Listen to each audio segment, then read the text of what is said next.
on a parlé d'IA générative et de la manière dont elle pouvait augmenter la performance. On va voir un exemple concret avec le Club Med. Comment Club Med accélère sa transformation digitale en misant sur l'intelligence artificielle générative.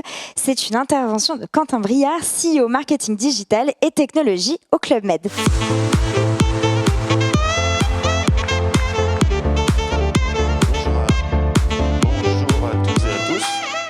Fonctionne ? Oui, il fonctionne. Alors, quand le Hub m'a proposé d'intervenir, je me suis dit que c'était une très bonne idée pour essayer de vous convaincre que vos prochaines vacances devaient se passer au Club Med. Mais je pense que ça aurait été un hors-sujet un peu trop évident. Donc je vais revenir sur une autre histoire qui est la rencontre entre Club Med et l'intelligence artificielle, notamment générative, depuis maintenant 1 an. Et il est assez improbable que Club Med soit présent en early stage sur les nouvelles technologies. En tout cas, c'est habituellement pas notre positionnement. Notre positionnement est plutôt d'être smart adopter, ou en tout cas d'essayer d'être le plus smart dans l'adoption de nouvelles technologies. Et comme nous ne sommes pas une entreprise de la tech, on essaye d'arriver plutôt à un moment où l'inflation des solutions est passée. Ce qui a été le cas du Web3, où nous avons pris la décision il y a 18 mois de ne pas y aller, estimant que le sol n'était pas encore assez stable. Et je vais vous raconter pourquoi on a pris cette décision-là maintenant, il y a 1 an. Tout d'abord, la technologie n'était pas nouvelle, son usage a été nouveau, mais la technologie existait depuis très longtemps. GPT existait déjà en 2018-2019. Ça ne chamboulait pas notre modèle, qui est basé sur l'humain, et comment les géos peuvent faire vivre les meilleures vacances à nos clients. Et nous avions la stack technique, c'est-à-dire une data factory en semi-temps réel et un ensemble d'API qui permet de connecter l'ensemble des informations du club à l'externe. Et on s'est dit assez rapidement qu'il y avait quand même beaucoup de cas d'usage, notamment sur l'efficacité de nos équipes et le marketing auprès de nos clients, qui était extrêmement intéressant. On s'est bien évidemment penché sur les défis que peuvent être le danger d'être dans une période d'inflation des solutions, et on voit bien que tous les jours il y a des nouvelles solutions existantes, que tous les mois le modèle LLM le plus puissant change. On était aussi conscient que les expertises requises étaient encore assez floues. On a beaucoup parlé du prompt engineer ces derniers mois. Bon, c'est un poste qui pourra être amené à évoluer et qui disparaîtra peut-être. Mais on a quand même décidé d'y aller, et je vais vous dire quelles ont été les étapes. Premièrement, quand une innovation apparaît, en tout cas nous, c'est les 4 options qu'on peut voir. C'est-à-dire que cette innovation, soit elle peut nous amener à optimiser notre business, c'est-à-dire le faire atteindre les mêmes résultats mais avec un taux d'effort moindre, via de l'automatisation par exemple. Soit ça peut être une option et un choix stratégique d'améliorer notre business. En l'occurrence, on croit beaucoup à l'individualisation, qui est un mot que les marketeurs comme moi ont pu employer depuis 10 ans, ou en tout cas on en rêvait, on n'a jamais réussi à le mettre en place. On peut estimer que dans les prochaines années, on approchera en tout cas une forme d'individualisation. Troisième option, qui peut être la création d'un nouveau service, grâce à l'IA ou grâce à l'IA générative, grâce à une innovation. Et quatrième, la transformation, qui est entre guillemets un petit peu nécessaire. Je peux prendre 2 exemples. Dans le monde du tourisme, quand Airbnb est arrivé, les hôtels ont dû se réinventer, transformer leur business model. Ou si on prend les entreprises de traduction, on imagine bien que depuis quelques mois, elles doivent transformer leur offre pour ne pas disparaître. Et nous, au Club Med, on s'est dit que l'IA générative pouvait à la fois améliorer notre business model, l'optimiser et le rendre plus performant. Donc on s'est concentré sur les 2 premières options. Deuxièmement, et c'est un mauvais jeu de mots qui est celui de ChatGPT, comme quoi il n'est pas si créatif que ça, parce que je lui ai demandé d'utiliser pas de bras, pas de chocolat et de me trouver une accroche pour aujourd'hui. Il m'a trouvé pas de data, pas de GenIA. Bon, la rime est là, le reste est un peu moins créatif. Dans tous les cas, pour s'attaquer à la GenIA, il est effectivement indispensable de se doter de bonnes data. On a eu la chance en 2021 de faire le pari d'une data factory en semi-temps réel, où on a pu réconcilier l'ensemble des données Club Med, que ce soit des données relationnelles, transactionnelles, des données produits, notre PIM, notre DAM, ou des données d'acquisition. C'est pour ça que vous voyez les logos Meta ou Google ou LinkedIn, mais aussi des données RH et potentiellement des données externes, qui sont, grâce à l'outil de diffusion Kafka, alimenté en temps réel dans Google Cloud Platform, et qui nous permet en sortie d'alimenter, comme Nestlé le mentionnait, notamment des outils de data visualisation comme Power BI ou autres, mais aussi les canaux de communication client, je pense au CRM notamment, ou les outils d'AB sur le site internet. Mais, et c'est une nouveauté depuis 2023, Vertex, qui est devenu Vertex AI, qui nous permet de travailler des scores notamment dans un sandbox et de pouvoir les mettre en production extrêmement facilement grâce à cette technologie. C'est pour information au Club Med, qui est une petite entreprise ou une moyenne entreprise, un grand nom, mais une entreprise qui fait 2 milliards de chiffre d'affaires, donc après Nestlé on est microscopique, et au Club Med on a déjà 2 milliards de données dans cette data factory avec une alimentation journalière d'à peu près 5 millions de data points. Deuxième élément qui a été extrêmement important dans notre année, et ça fait 18 mois qu'on travaille dessus, on était précédemment sur une organisation data, je dirais historique, où on gérait des demandes, un backlog, des priorités. Il nous a fallu passer à une organisation produit, qui a déjà été mentionnée aussi dans la précédente intervention, qui nous a grandement aidé à finalement considérer tous les cas d'usage data comme des produits et de travailler comme nous travaillons sur les autres produits digitaux. Et ça a des vertus extrêmement importantes. Je mettrai peut-être trois étapes qui ont été importantes et qui continuent d'être de temps en temps des points de douleur, ou en tout cas des choses sur lesquelles il nous faut continuer d'apprendre. La discovery. On ne passe pas assez de temps sur la discovery, c'est pourtant quelque chose d'essentiel pour bien répondre aux questions, aux usages, aux pain points de l'ensemble de nos équipes ou des clients. Le deuxième, c'est, et ça c'est lié à la nouveauté de la Gen AI, c'est d'arriver dans le cadrage, dans l'expression de besoin, à bien déterminer le KPI de succès du POC. Et comme on est sur quelque chose d'extrêmement nouveau, c'est pas toujours évident, et c'est pourtant important pour scale or fail. Voilà, nous, c'est pas scale fast. Notre motto, c'est scale or fail. Et il faut savoir abandonner très rapidement des produits data qui ne fonctionnent pas ou qui fonctionnent à peu près ou qui ne seront pas scalables dans l'entreprise. C'est voilà, les trois étapes les plus importantes qui ont été les nôtres cette année. Et pour vous raconter quelques cas d'usage, j'en ai sélectionné 4, différents les uns des autres. Le premier est extrêmement simple, et c'est pour ça que je voulais le mettre en premier, parce qu'il y a aussi des choses assez simples à faire.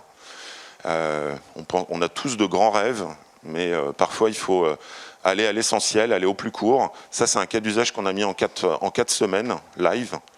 Ça a été d'utiliser Vision AI de Google pour indexer les 50 000 photos du Club Med, qui est notre première arme commerciale. On ne pourrait pas convaincre quelqu'un de partir au Club Med sans photo.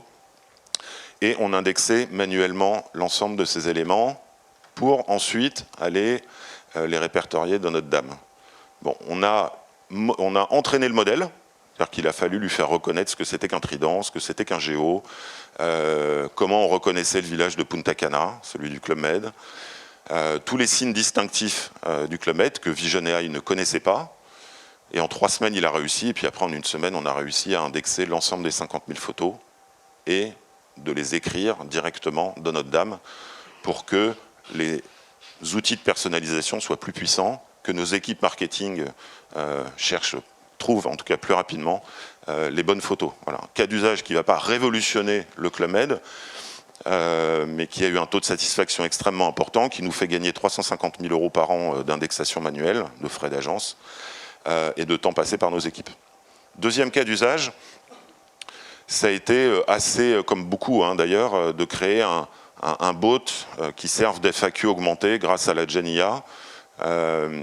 Tout d'abord sur le périmètre de l'ensemble des informations produits du Club Med. Club Med est un produit finalement assez simple, puisqu'on n'a qu'un seul type de produit à vendre, qui est un village Club Med.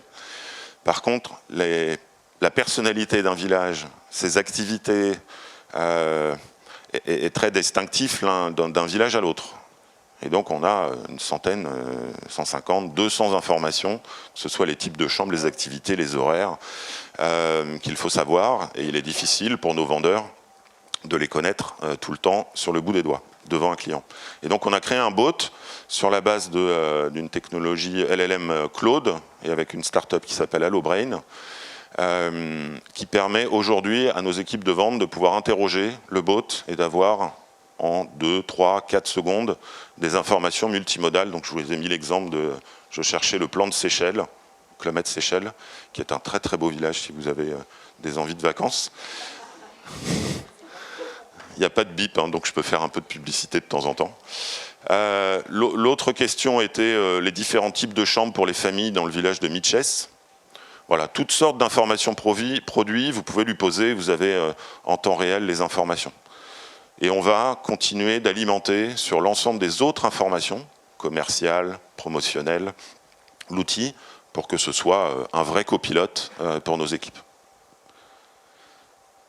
Deuxième, j'ai oublié de mentionner, dans nos parties pris, on est agnostique. Donc en fait, on est capable de changer de LLM aussi vite qu'en quelques heures. On a déjà 2 LLM qui tournent, on a Claude et ChatGPT 3.5, aussi pour des raisons de coût et de rapidité. Et on continuera à vouloir être agnostique dans les choix de LLM. Troisième cas d'usage qui est une extension du précédent, c'est-à-dire c'est de faire la même chose pour nos clients. Ils ont parfois des questions assez simples à poser, qui ne nécessitent pas de les mettre en contact avec nos équipes de vente, notamment quand nos contact centers sont fermés. Et donc on a décliné, changé la stratégie de prompting pour avoir un tone of voice qui est cohérent par rapport à un discours client. Et on le teste en priorité sur le marché brésilien, qui est, après l'Inde, le marché qui a adopté le plus WhatsApp. Et donc nous avons choisi comme canal de communication du bot WhatsApp. Et il est live depuis maintenant quelques jours, où les Brésiliens qui consomment WhatsApp, même pour réserver un médecin, utilisent le canal Club Med pour poser toutes les questions produits qu'ils ont en tête, et très prochainement pouvoir avoir des devis aussi réalisés par de la Gen AI. Et quatrième cas d'usage, qui est plus back, on a la chance d'être une entreprise avec une histoire incroyable, née en 1950. Généralement, la conséquence, c'est qu'on a des petites vieilleries dans notre infrastructure. Alors, on essaie d'en avoir de moins en moins, on en a vraiment de moins en moins, mais il en reste encore quelques-unes, notamment SAS, avec 1200 scripts, dans lesquels on retrouve à peu près 800 lignes, bien évidemment avec une documentation assez faible, puisque ça fait 35 ans qu'on l'a. Et je vous avoue que ça a été moi mon pain point, parce qu'il n'y a pas de payback direct. On a de la satisfaction des utilisateurs après, mais il y a zéro payback. Ça coûte extrêmement cher. Et l'utilisation de LLM supervisée par de l'humain nous fait gagner 12 mois dans la conversion de SAS à SQL pour passer l'ensemble de ces scripts dans BigQuery. C'est à peu près 600 000 € d'économie chez nous en prestation. Et pour conclure, on a dès le début mis en place 3 principes directeurs dans l'IA générative. Le premier est évident, et la réglementation européenne est arrivée très récemment, il y a quelques jours.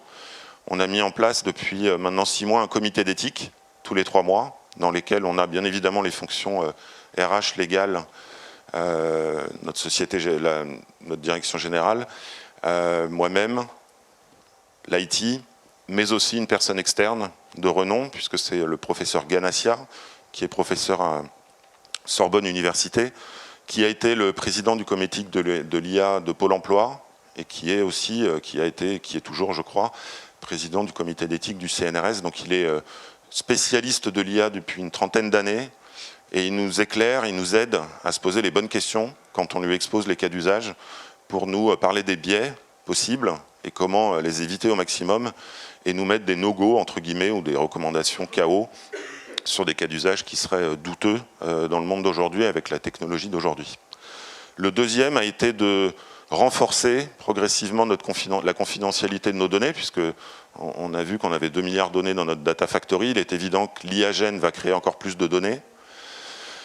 On a souhaité signer ce qu'on a fait il y a 2 mois avec Sens, qui est la joint venture entre Google Cloud et Thales, qui nous permet non pas d'héberger en Europe, puisque ça c'était déjà le cas précédemment, mais de mettre des contrôles locaux activés par Thales et non plus par Google Cloud, ce que réclame bien évidemment la CNIL et le RGPD, c'est-à-dire que Google ne pourra pas accéder à nos données sensibles, elles seront cryptées par Thales et que par Thales. Troisième élément, et ce sera mon mot de la fin, l'ESG, le RSE, qui est le seul mot que je n'ai pas traduit dans cette présentation,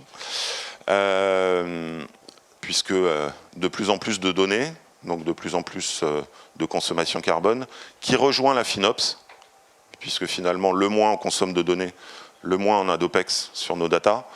Et donc on a mis en place très rapidement des dashboards qui simulent et qui en tout cas regardent en temps réel la consommation de nos requêtes, la consommation de nos cas d'usage, qui nous a fait baisser de 35% la consommation de nos cas d'usage en 3 mois, depuis qu'on s'est réellement mis sur le sujet. Et c'est quelque chose où toutes les semaines, il y a des heures dédiées pour nos data engineers à veiller à regarder la consommation de nos cas d'usage et de l'ensemble des requêtes pour voir celles qui se consommeraient trop, parce qu'il y a des data inutiles par exemple, et ça arrive dans tous les cas d'usage, et donc supprimer des data pour veiller à ce que notre consommation data soit responsable. Voilà ce que je voulais vous dire aujourd'hui. Donc je ne vous ai pas vendu de voyage, mais bon, si vous souhaitez des renseignements sur Club Med, je suis toujours là. Merci beaucoup.